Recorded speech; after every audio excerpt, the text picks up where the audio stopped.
Nakakagulat na balita to, guys. Peace talks, uulit na naman. O, papalik na naman daw tayo sa mundo ng peace talks, guys. Ito kasi balita. Nagulat ako dito sa balita na to. Ayan, no? Government and communist rebels agree to resume peace talks.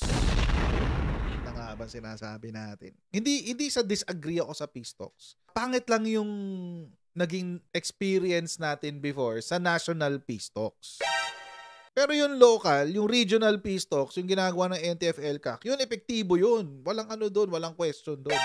Yung national peace talks, ang medyo iffy ng konti. Kapag merong national peace talks, gusto nila merong ceasefire. Pag may ceasefire, itong CPP and PA, iti-take advantage nila. Ganun ang ginagawa, mga traidor.